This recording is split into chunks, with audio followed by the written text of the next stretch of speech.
How much does it cost to build a house in the UK? It seems like a simple enough question.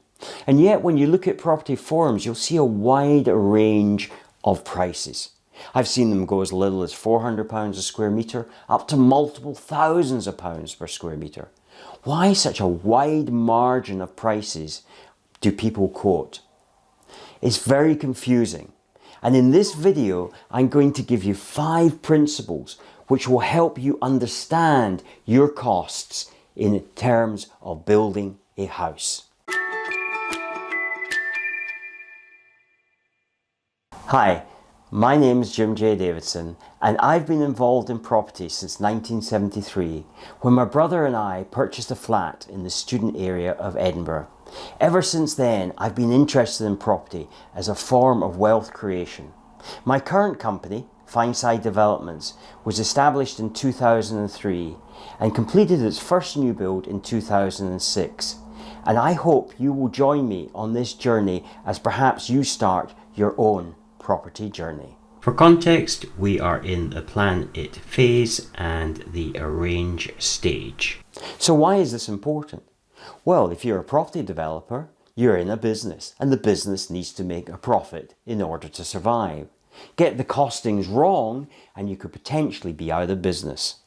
If you're a self-builder, then you will only have a limited amount of funds in order to complete your home. So often I have seen cost overruns that have made it extremely painful and stressful for self-builders because they run out of money long before their build is complete. And yet they've done due diligence and they've consulted with people who you would think would know far better, such as architects. And yet my experience is that architects fall into 2 categories. Ones that overpromise in what they have designed in terms of what that will cost, and 2 who know it right on the money.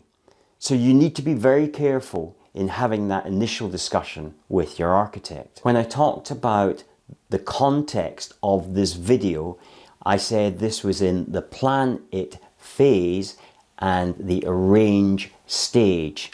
But the reality is that you actually need to know this before you start looking for land. And the reason for that is you need to make sure you don't overpay for your land. Now I've covered that in another video, so please have a look at that video to understand that concept.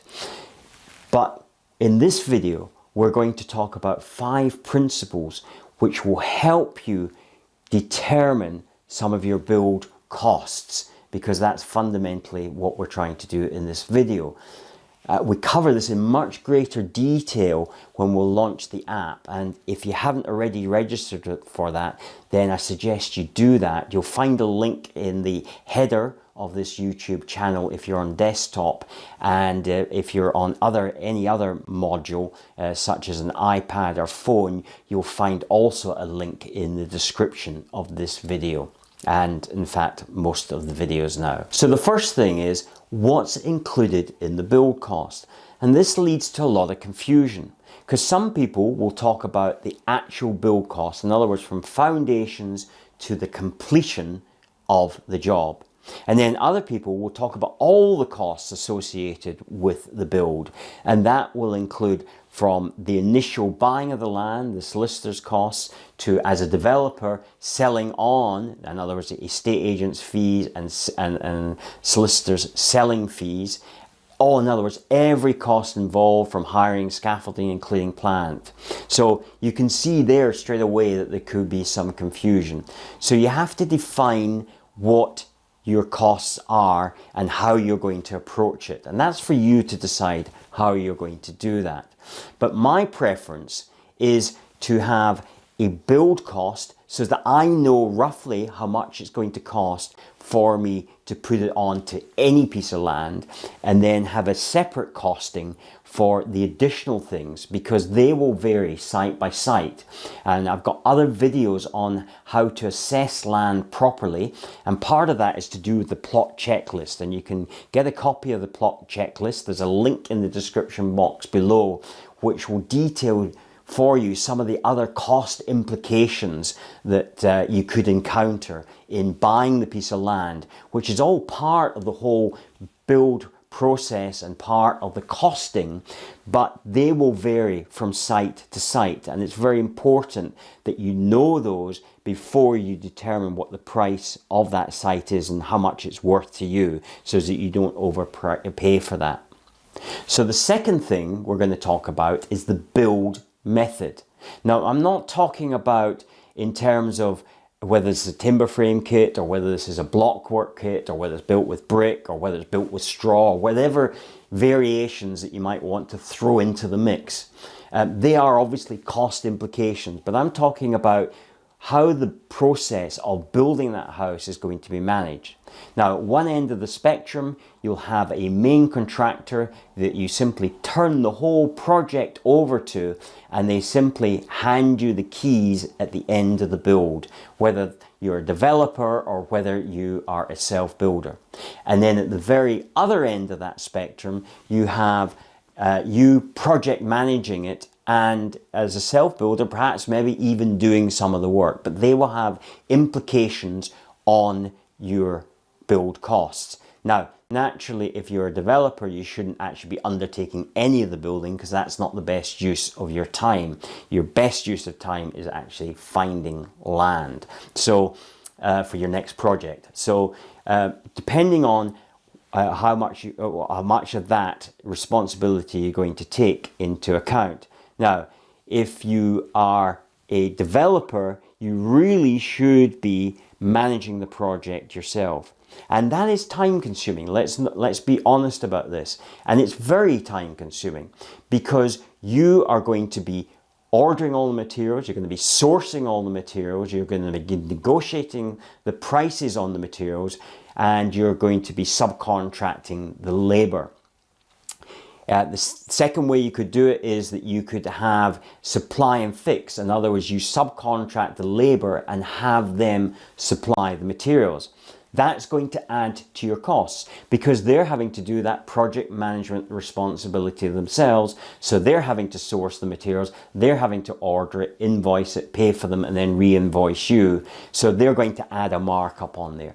Generally, you're going to pay 20 to 25% markup on those materials. Now, you might think that's excessive, but actually, if you project manage it yourself, you'll understand how much work's involved. So I don't want to give you any false ideas about this. This is real work. But if you undertake the project management role, then you're going to be paid for doing that work. And then, as I said, in the next scenario, we're simply handing the whole project over to somebody and they then complete it, which is going to be the least profitable, the most expensive, but depending on your circumstances, that may be what suits you.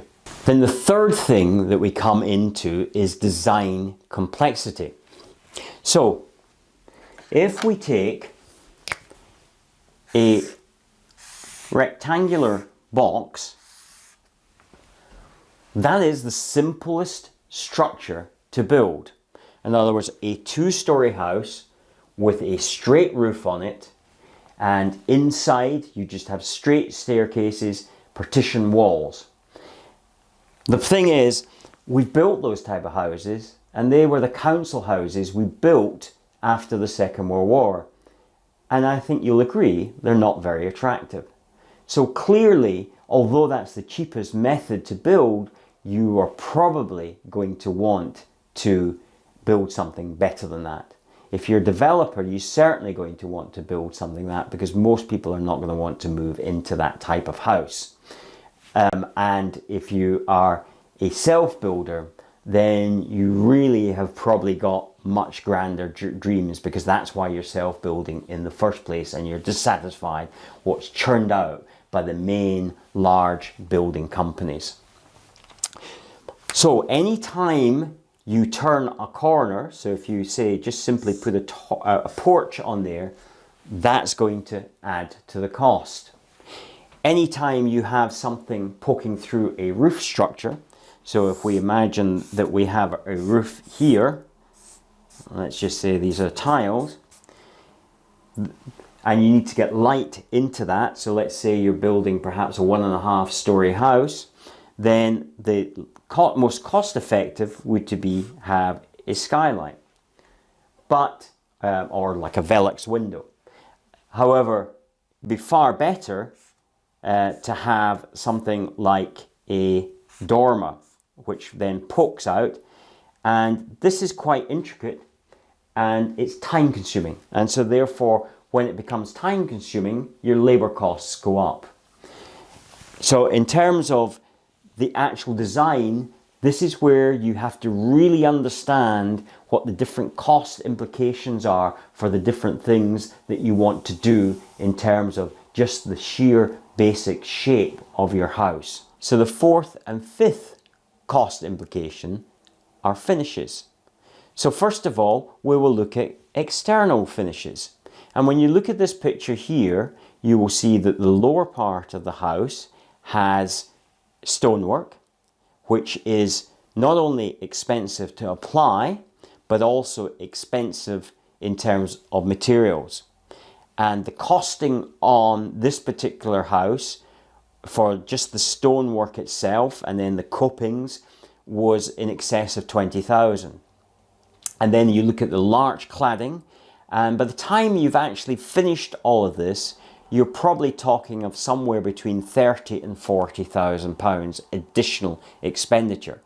You back out of that the cost of putting just a fairly plain finish on there, which would have cost perhaps 7 to 10,000. So in this example, this would have actually cost an additional 30,000. So really depending on how you want to finish off the house is going to have a cost implication. And then we go into the inside of the house, and again, depending on the design of the house and the finishings that you apply there will have further cost implications. So in the kitchen, do you have a designer kitchen or do you have a fairly standard kitchen? Do you put marble countertops on the kitchen? In the bathrooms, do you have it tiled from ceiling to wall? Do you have expensive bathroom fittings?